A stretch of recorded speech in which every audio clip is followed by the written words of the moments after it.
ચલ હા if તો આ ઇન્ક્રીઝ કેમ લખ્યું? UV radiated bacterial suspension is held in a liquid medium before plating on nutrient agar. Viable counts will. UV radiation is ઘટે જ ને? ના ના ના ઘટે જ, પણ આમાં શું કહે છે કે રેડિએટેડ બેક્ટેરિયલ સસ્પેન્શન ને લિક્વિડ મીડિયમમાં એમને રહેવા દીધું પ્લેટિંગ ના પહેલા, તો એને ત્યાં ગ્રો કરવા દીધું ને એને.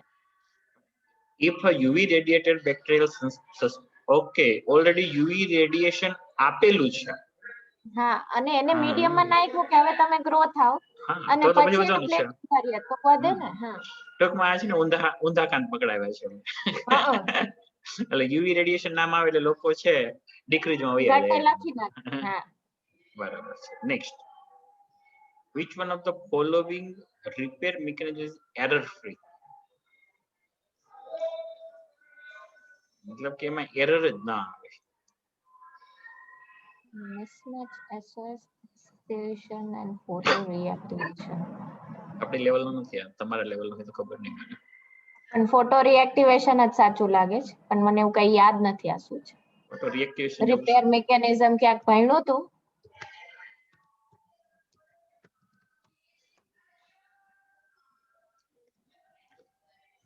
દેખાય છે ખાલી ડીએનએ ને તો લાઇટ ના ઓલામાં રાખી દેવાનું, એના લીધે જાતે જાતે રિપેર થઈ જાય. Photo reactivation is the light induced enzymatic cleavage of the thymine dimethyl unit two thymine monomers. It's accomplished by the photolysis, an enzyme that acts on dimer containing the single and double stranded DNA.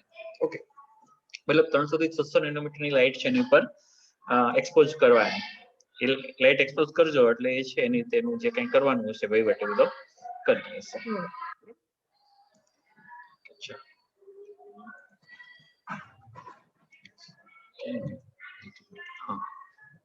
Next.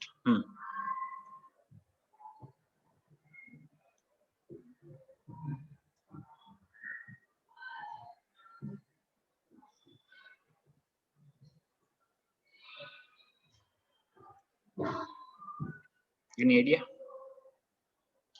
Females and males in equal number. No idea. Human disorder caused by the sex-linked recessive mutation. Okay, recessive mutation છે. Haemophilia શું છે ખબર છે? પેલા haemophilia શું ખબર? Haemophilia શું છે ખબર છે? બ્લડ ક્લોટ નહીં થતું હોય. પણ આપણે એને તો કઈ ધ્યાનમાં લેવાનું નથી, એને તો એ કહી દીધું છે. એને એવું કીધું છે કે હિમોફિલિયા જે છે એ સેક્સ લિંક રિસેસિવ થી થાય છે, મતલબ એક્સ ક્રોમોઝોમ ના કારણે જોવા મળે છે. બરાબર છે? એવું કામ ક્યાં કીધું કે એક્સ ના લીધે જીવ જોવા મળે? વાય બી હોઈ શકે. આપણને ખબર છે ને, એને ભલે ન કીધું હોય, પણ હિમોફિલિયા જે છે એ એક્સ ક્રોમોઝોમ પર જ હોય છે, વાય ક્રોમોઝોમ પર હોતો નથી. બરાબર છે? તો એક્સ ક્રોમોઝોમ પર હોય તો ઓબ્વિયસલી છે કે ફિમેલ છે, ફિમેલની પાસે 2 એક્સ ક્રોમોઝોમ છે, જ્યારે મેલ પાસે એક જ એક્સ ક્રોમોઝોમ છે. એટલે ફિમેલમાં જો એક આવો હિમોફિલિક આવી જશે ક્રોમોઝોમ તો એ ફિમેલ કેરિયર થશે, but she does not a hemophilic. પણ હ્યુમનમાં શું થાય, એક મેલમાં શું થશે, મેલમાં એક એક્સ છે એ આવ્યો એટલે ડાયરેક્ટ જ હિમોફિલિક જ થશે. એટલા માટે કે mainly male but also rarely female. અચ્છા અચ્છા, ઓકે, હું તો ઊંધું સમજતી હતી. ખબર છે કે ભાઈ મેલ છે ને મેલમાં આ વધારે થવાના ચાન્સ છે, કારણ કે મેલમાં એક જ એક્સ ક્રોમોઝોમ છે. ત્યાં તને ખબર હતી કે એક્સ ક્રોમોઝોમ પર લિંક છે એટલે તે કીધું, વાય ને સમજ્યું હોત તો? પણ એવું નથી, આઈ નું બી મેલ જ આવત. હા વાય છે તો મેલ માટે જ છે. બરાબર? અને એક્સ ક્રોમોઝોમ છે એ સેક્સ લિંકમાં એક્સ ક્રોમોઝોમ ઉપર જ આપતું હોય છે, એ છે. બરાબર? કારણ કે ફિમેલમાં તો એક્સ વાય હોતો જ નથી. Next, in circadian population of the frequency of autosomal recessive cystic fibrosis mutations are allele 50. What will the frequency of individuals affected by this cystic fibrosis? શું છે? એક આ સિસ્ટિક ફાઇબ્રોસિસ નામનું એક ડિઝીઝ છે. બરાબર? સર્કાડિયલ પોપ્યુલેશન નું તે કઈ કીધું તું, યાદ નથી. મેં તો સર્કાડિયન રિધમ ની વાત કરતી, પોપ્યુલેશન ની વાત નથી કરતી. સર્કાડિયન રિધમ એટલે આપણી 24 hour ની જે રેગ્યુલર સાયકલ ચાલતી હોય છે બધી, એ સર્કાડિયન રિધમ હતું. સર્કાડિયન પોપ્યુલેશન મને ખબર નથી, પણ એના circadian population, the frequency of the autosomal recessive fibration mutations allele is 50. What was the frequency of the individual affected by the cystic fibrosis? 50 માં છે તો ચાન્સીસ કેટલા છે થાય ને ફ્રીક્વન્સી. હવે એકમાં હોય અને ઓટોસોમલ ક્રોમોસોમ છે એટલે ઓટોસોમલ, જો ક્રોમોસોમ બે ટાઈપનો હોય આપણા બોડીમાં, એક એલોસોમ ક્રોમોસોમ, એલોસોમલ અથવા તો એને સેક્સ ક્રોમોસોમ કહેવાય, અને બીજા ઓટોસોમ્સ. ઓટોસોમ્સ જે છે ને એ આપણા બોડીના અલગ અલગ કેરેક્ટર માટે રિસ્પોન્સિબલ છે. જે 23 પેર ટોટલ હોય એમાંથી 22 પેર જે છે ને એ આપણા બોડીના બધા અલગ અલગ કેરેક્ટર છે એને મેન્ટેન કરતા હોય છે. તો એ ઓટોસોમલ છે. હા, અને 23rd ઓલાને શું કહેવાય? એલોસોમલ કહેવાય અથવા તો એને સેક્સ ક્રોમોસોમ પણ કહેવાય. બરાબર છે, છતાં એનું પરફેક્ટ નામ જોઈ લઈએ, કેમ કે આપણું સેક્સ ડિસાઈડ કરે છે.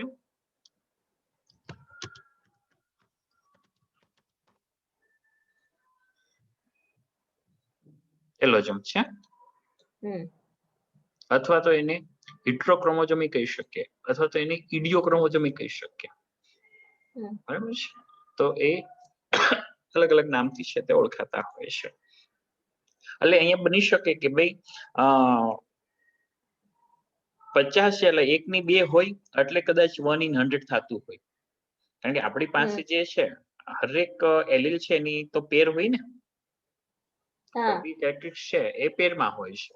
બરાબર છે, એટલા માટે ઇન્ડિવિજ્યુઅલમાં જાય તો એકમાંથી 2 ભાગ પડવાના છે. આપણે 23 પેર ક્રોમોસોમ છે તેમાંથી 46 ક્રોમોસોમ અલગ પડી જાય ને, તો એટલા માટે 50 હોય તો એનો 100 એટલે થતું હોય. Next, when monohybridic F1 plants are crossed with the recessive parents. ખબર છે આ લાસ્ટ ટાઈમ માં આપણે ક્વેશ્ચન આવ્યો હતો. હા, અને શું કહેવાય? 9:3:3:1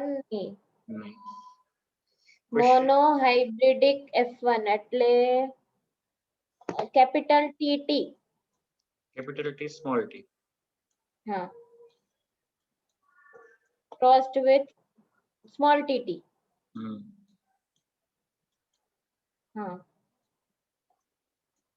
તો બધા જ આ TT થશે. નો, નહીં, 50% આ TT થશે અને 50% સ્મોલ TT થશે, તો 1:1 બરાબર. બરાબર, આને ટેસ્ટ ક્રોસ કહેવાય. હા હા, બરાબર. ઓકે, ટેસ્ટ ક્રોસ થી જ ખબર પડી હતી કે રિસેસિવ ને ડોમિનન્ટ જીન્સ છે. હા, F1 જનરેશનમાં જે પ્લાન્ટ જે છે એ હોમોઝાઇગસ ડોમિનન્ટ છે કે હિટ્રોઝાઇગસ છે. બરાબર, આ ટેસ્ટ એટલે જો આ ક્વેશ્ચન છે એ 12th નો છે, ચેપ્ટર નંબર 6 નો, સોરી ચેપ્ટર નંબર 5 નો છે. બરાબર, જેનેટિક્સ છે, મેન્ડેલિયન જેનેટિક્સ. હા, મેન્ડેલિયન જેનેટિક્સ. એટલે આવા મોસ્ટલી ક્વેશ્ચન છે એમાંથી આવતા હોય, અને આપણે કહેવું હોય શોર્ટ ટાઈમમાં આપણે બાકીના બીજા કામમાં ફસાયેલા હોઈએ તો બેટર છે કે 11th 12th કરીને જાઓ, એટલે યાહું કરીને પડો પતે છે આગે. Next,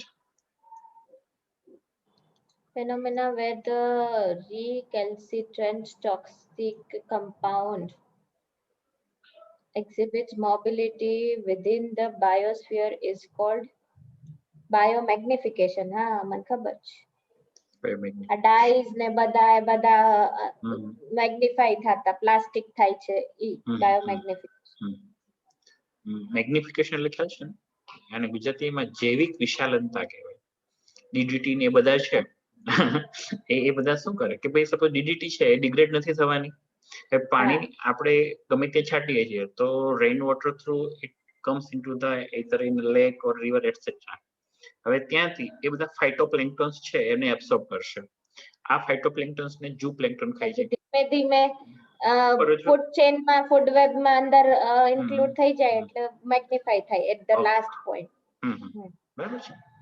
next, the process of transforming a compound by microorganism that cannot be used use this compound as a source of carbon and energy is called transforming a compound by microorganism, oxidation, metabolism, fortuitous metabolism, all of this. પોતે એને સોર્સમાં use નથી કરતું પણ એને transform કરે છે તો કોઓક્સિડેશન માં બધું જ આવે. The process of transforming a compound by microorganism that cannot use this compound as source of carbon and energy. માત્ર ને માત્ર ટ્રાન્સફર કરવાનું કામ કરે છે, એમાંથી એનર્જી લેવાનું કે કાર્બન લેવાનું કોઈ કામ નથી કરતું, એક માત્ર સપ્લિમેન્ટરી કામ કરે છે. એટલે સપ્લિમેન્ટરી કોઈ કામ બીજાના સાથે કંઈક કરતું હશે એટલે બધે હા. કો મેટાબોલિઝમ હમ. કો ઓક્સિડેશન. બરાબર છે, એટલા માટે next The major purpose of primary sewage treatment is to reduce BOD. Remove most of the suspended and floating particles, remove pathogens oxidizing the organic constituent. ક્વેશ્ચનમાં આ મુદ્દો મહત્વનો છે. Primary sewage treatment. Okay. તો ઓલું suspended and floating particles વાળું આવશે. Okay, તો કારણ કે જો STP જે છે ને, sewage treatment plants, it's mainly divided into two parts, primary treatments and secondary treatment. Primary treatment માં શું થાય તો કે પહેલા તો જો એમાં છે ને ત્રણ ટાઈપની પેલી રહેલી હોય, અલગ અલગ ટાઈપની પેલી શું કહેવાય આપણે અશુદ્ધિને ઇમ્પ્યુરિટી, બરાબર છે. એક ફિઝિકલ, બીજી કેમિકલ અને ત્રીજી બાયોલોજીકલ. એટલે આ ત્રણેય ઇમ્પ્યુરિટી છે એને રિમૂવ કરવાની હોય, એ ઇમ્પ્યુરિટી રિમૂવ થઈ જાય પછી એ વોટરને છે એ ડિસ્ટ્રોય મતલબ ડિસ્કાર્ડ કરી દેવાનું હોય. તો પહેલા વહેલા તો એમાંથી ફિઝિકલ ઇમ્પ્યુરિટી રિમૂવ કરવી પડે, બરાબર. તો આ ફિઝિકલ ઇમ્પ્યુરિટી રિમૂવ કરવાની આખી ટેકનિક જે છે એ પ્રાઇમરી સીવેજ ટ્રીટમેન્ટ છે. એ પ્રાઇમરી સીવેજ ટ્રીટમેન્ટની અંદર ઉપરનું પેલા ફ્લોટિંગ બધી વસ્તુ હોય કે આપણે કાગળ ને પ્લાસ્ટિક ને વુડન ને બધું નીકળી જાય. ત્યાર પછી એમાં જે સેન્ડ પાર્ટિકલ ને એ બધા હોય છે એ સેડિમેન્શન ટેન્કમાં ટ્રાન્સફર કરે, પ્રાઇમરી ટેન્કમાં. પ્રાઇમરી ટેન્કમાં શું થાય કે બધું સેડિમેન્ટેશન થાય એટલે સ્લજ હોય એ બધો નીચે બેસી જાય અને ઉપર જે બધે ઇફ્લુઅન્ટ કહેવાય એ ઇફ્લુઅન્ટ ને પછી ટ્રાન્સફર કરે એરેશન ટેન્કમાં. એરેશન ટેન્કમાં ટ્રાન્સફર કરીને એમની અંદર સેકન્ડરી પ્રોસેસ થાય ને એરેશન ના લીધે. હા, એમાં એરેશન ને એમાં સાથે છે ને પેલું નાખે એરોબિક બેક્ટેરિયા એડ કરે, માઇક્રો ઓર્ગેનિઝમ ને, બરાબર ને. એ એરોબિક બેક્ટેરિયા છે એ બાયોલોજીકલ ઇમ્પ્યુરિટીને રિમૂવ કરે. બાયોલોજીકલ ઇમ્પ્યુરિટીમાં ફંગી છે, બેક્ટેરિયા છે, તો એ બધા બનીને ફ્લોક્સ કહે, બરાબર છે. એ ફ્લોક્સ ફોર્મેશન થાય, ફ્લોક્સ ફોર્મેશન. હા, ફ્લોક્યુલેશન થાય, ફ્લોક્યુલેશન, બરાબર. એને ફ્લોક્સ કહે. આ જે ફ્લોક્સ જે છે એ શું કરશે તો કે હવે એને ગ્રો થવું છે, તેને નરિશમેન્ટ જોઈએ છે. એ નરિશમેન્ટ શું લેશે? અંદર રહેલું કેમિકલ ઇમ્પ્યુરિટી. સમજાઈ ગયું? એટલે એ ત્રણ ઇમ્પ્યુરિટી આ જે છે એમાં ફિઝિકલ ઇમ્પ્યુરિટી છે પ્રાઇમરીમાં ચાલી ગઈ, બાયોલોજીકલ ઇમ્પ્યુરિટી અને કેમિકલ ઇમ્પ્યુરિટી છે એ સેકન્ડરી ટ્રીટમેન્ટમાં થતી, બરાબર છે.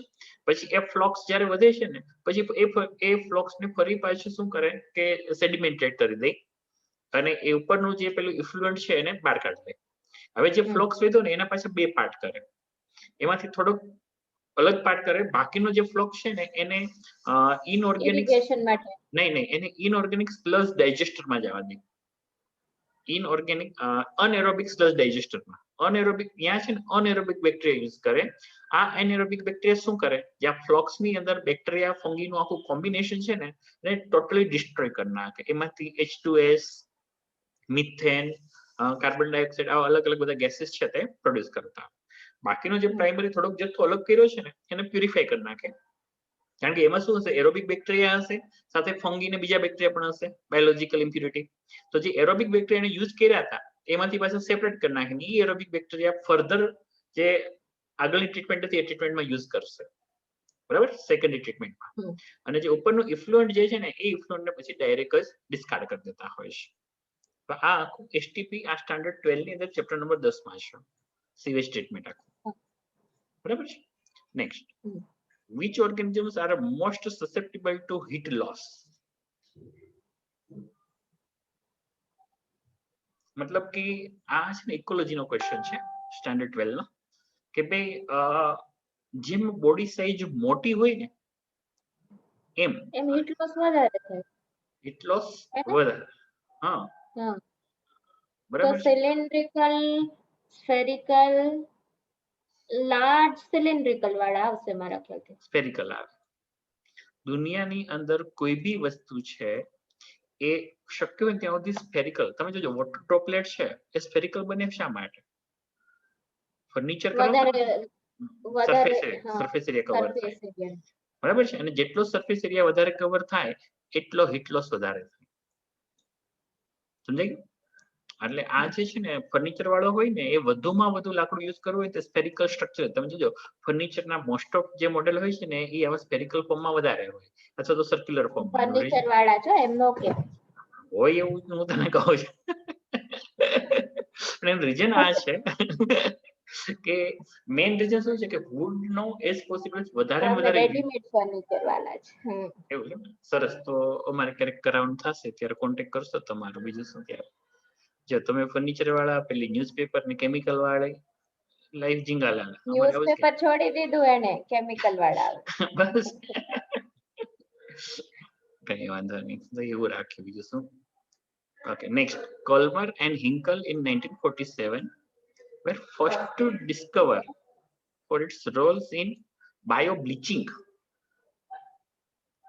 આ તો ગોખવાનું છે. એસિડોફિલસ આવે ગોખવાનું છે તો કહું છું ને. આ લોકો અચ્છા. થાયોબેસિલસ ફેરોક્સિડેન્સ. Okay, next. Which of the following best described as a bio augmentation. augmentation? આ કે ભણ્યું જ ઉભો રે કેવા દે. Introduction of pollutant specific organism on site. Introduction of specific genetic engineering organism on the capable of degrading particular pollutant and process of augmenting the site of nutrient. એ બરાબર છે. Bio augmentation એટલે surface area પરથી પોલ્યુટન્ટ ને remove કરવા માટે જે bacteria નાખ્યા ને that is bio augmentation. પકો? હા. જોઈ લો એક minute. Bio augmentation.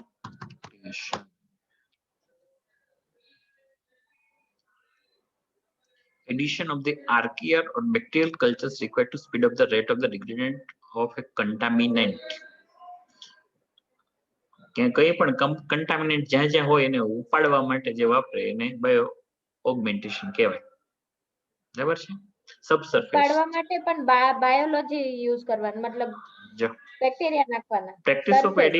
practice of adding culture microorganisms into the subsurface for the purpose of biodegrading specific soil and groundwater contaminant. મતલબ કે પાણીમાં કે જમીનની અંદર જે પેલો પ્રોબ્લેમ બધું હોય છે બેક્ટેરિયા ને એ બધા એને રિમૂવ કરવા માટે જે procedure that is called bio augmentation. બરાબર છે?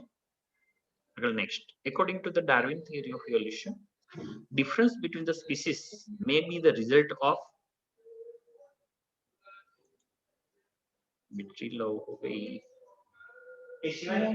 મારી લો થી મારી બી લો થી નાનું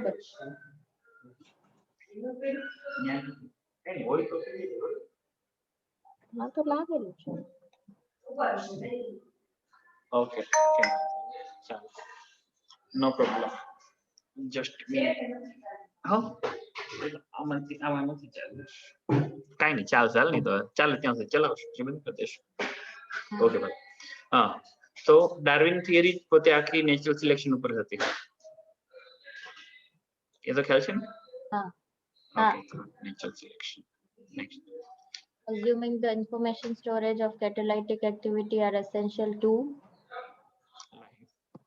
life, which of the following is most likely to equip with both? Information storage and catalytic activity are essential to life. DNA આવવું જોઈએ માત્ર. Which of the following is the most likely to be equipped with both? DNA આવે. મારા ખ્યાલથી DNA આવે. બરાબર ને? કારણ કે RNA છે ને એ ડિગ્રેડ જલ્દી થઈ જાય. અને DNA છે એ ડિગ્રેડ જલ્દી ન થાય. મ્યુટેશન છે DNA જલ્દી ન થાય. It can store information for a long period of time. બરાબર? એટલા માટે DNA છે ને જેનેટિક મટીરિયલ તરીકે RNA કરતા વધારે સારી રીતે માનવામાં આવે છે. Next. For origin of first cell, organic molecules would have been formed by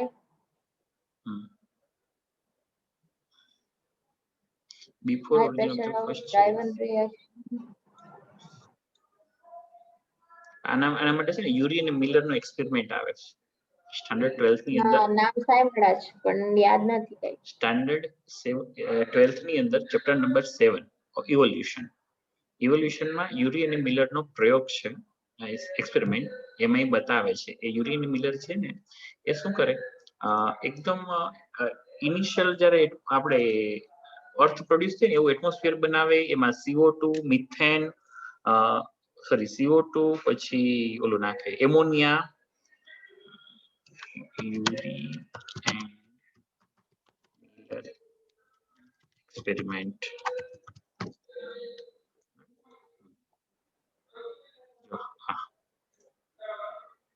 યુરી અને મિલર નો આખો એક્સપેરિમેન્ટ છે. ડાબી આંખ ફડકે શું થાય? હા હોય આજે, હે હા હોય આજે.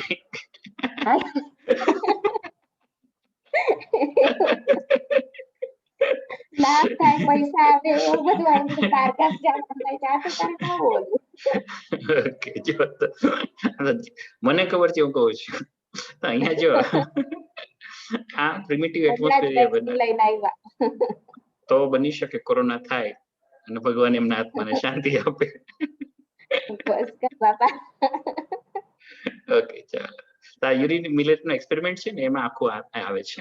અહીંયા છે ને CO2 જો અહીંયા છે, they will use methane, ammonia, hydrogen and water. બરાબર છે, એ આમની અંદર હોય. અને પછી એને આમાં ઇલેક્ટ્રોડ આપે. ઇલેક્ટ્રોડ જે એનાથી શું થાય કે વીજળીના ચમકારા થયા હશે ને આ બધા એકબીજારે કમ્બાઈન થયા હશે ને એમાંથી ફર્સ્ટ ઓફ એમિનો એસિડ છે એ સિન્થેસાઇઝ થયા હશે ને, અથવા તો એમાંથી પહેલા RNA કે DNA બન્યા હશે એવું માનવામાં આવે છે. બરાબર, તો એ યુરી અને મિલર નો એક્સપેરિમેન્ટ છે. તો એમાં આ વસ્તુ બતાવે છે કે જ્યારે ઓર્ગેનિક મોલેક્યુલ નહોતા બને એ પેલા તો ઇનઓર્ગેનિક હતા બધા.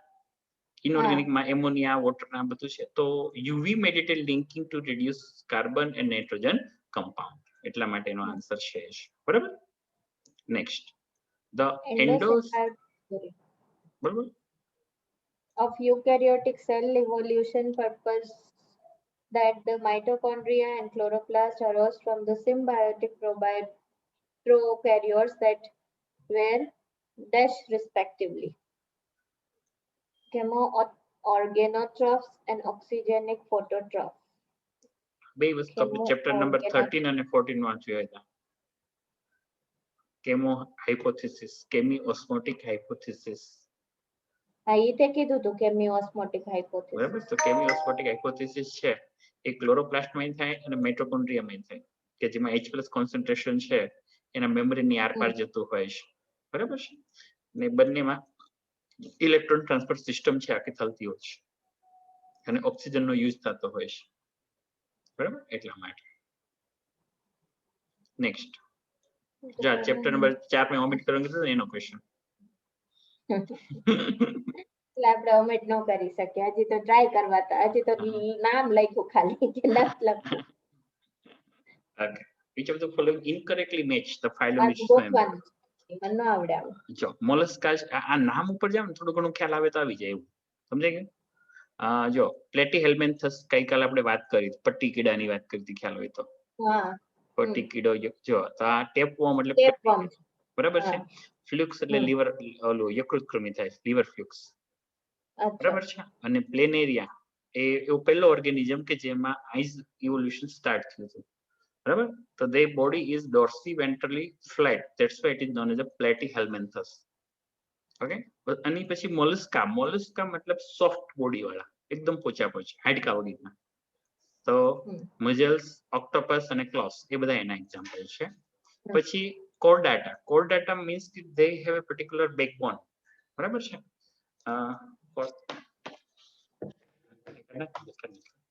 બેર ને બી બેકબોન હોય, બેટ ને બી હોય, અને લેમ્પ્રે શું છે? લેમ્પ્રી ફિશ છે. લેમ્પ્રી બરાબર છે. એ બી હોય બેકબોન ને. હા, હોય. હા હા, બરાબર છે. આ એનેલિડા છે ને ઇન્સેક્ટ નું છે. બરાબર છે. એનેલિડા જે છે એ ઇન્સેક્ટ નું આખું ગ્રુપ. એક મિનિટ, બરાબર. હા, એનેલિડા, હા, ઇન્સેક્ટ નું ગ્રુપ છે આખું. એમાં ઈલ, રાઉન્ડ વોર્મ. આ જો ઈલ જે છે ને એ ફિશ છે. હા બરાબર છે, એટલે ઈ એમાં મેચ નથી થતું, સમજાઈ ગયું? એટલા બરાબર એટલે મેચ નથી કરવાનું આપણે. હા એને એવું કીધું છે કે incorrectly match. Next euryhaline animal. જો હવે છે ને અહીંયા હેલોજન પરથી આ વર્ડ આવેલો છે. સોલ્ટ વાળું. હા એમાં બે આવે, એક યુરી આવે અને એક કેવું આવે, યુરી એટલે વધારે થાય. Those which are found within narrow range of temperature, narrow range of salinity. તો wide range. તે યુરી નો મતલબ વધારે કીધું ને? હા સમજાઈ ગયું. આ પણ સ્ટાન્ડર્ડ 12 ની અંદર ઇકોલોજી નો ક્વેશ્ચન છે. એક યુરી હેલાઇન અને બીજું કેવું એક થર્મોક્લાઇન હતા, ઓપોઝિટ ઓફ યુરી હેલાઇન, જોઈ લો નામ.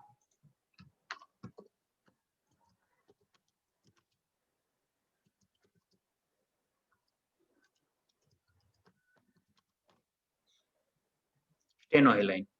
સ્ટેનો હોય ને એ સ્પેસિફિક હોય અને યુરી એટલે લાર્જર હોય, એવું યાદ રાખવાનું. Okay, which can survive only within a narrow range of salinity. જો પાછળનો શબ્દ છે ને એને બતાવે છે, હવે એની જગ્યાએ યુરી થર્મલ અને સ્ટેનો થર્મલ એ હોય, આપણે બધા કેવા કહેવાય? યુરી થર્મલ. હા નહીં, યુરી થર્મલ કહેવાય. કેમ આપણે વાઇડ રેન્જ પર ક્યાં સર્વાઇવ કરી શકીએ? વાઇડ રેન્જ પર જોઈએ ને, -40 માં કેનેડામાં તમે જીવો છો અને 50 ડિગ્રીમાં રાજસ્થાનમાં તમે જીવો છો, તો એ 90 ડિગ્રીના રેન્જમાં તમે મોજ કરો છો. બેક્ટેરિયાને આપજે એટલે -40 શું થાય જોજે, અને 50 ડિગ્રી પર બેક્ટેરિયા લઈ જશે, બરાબર છે? એટલે એ જે આપણે યુરી થર્મલ. બરાબર છે, પણ પેલા ફ્રોગ ને એ બધા છે ને એ સ્ટેનોથર્મલ કહેવાય.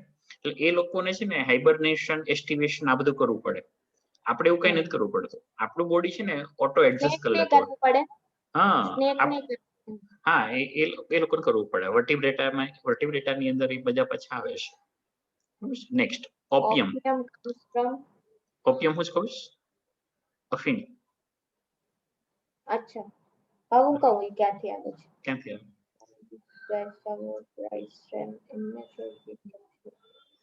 Dried leaf.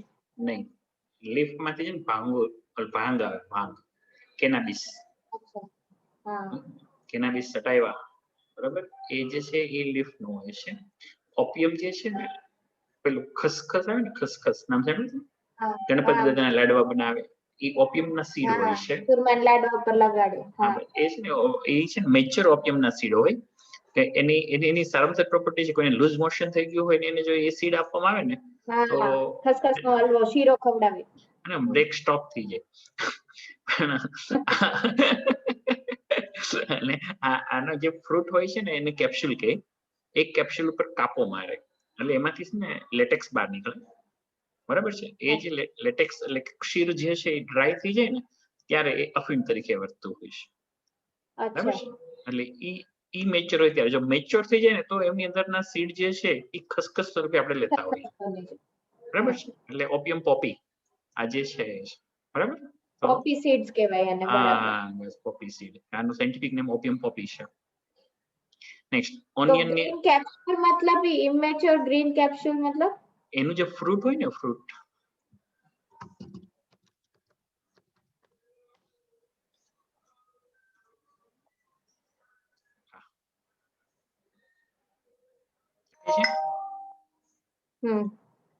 તો એમાં અહીંયા આ જો આમાં કાપવાનો જો વ્હાઈટ લેટેક્સ નીકળવા છે. હા બરાબર. આ આખું કેપ્સ્યુલ છે એનું. એ લેટેક્સ જે છે ને એ લેટેક્સ જ્યારે ડ્રાય થઈ જાય, એ ડ્રાય લેટેક્સ એ જ અફીણ કહેવાય, ઓપિયમ, બરાબર છે?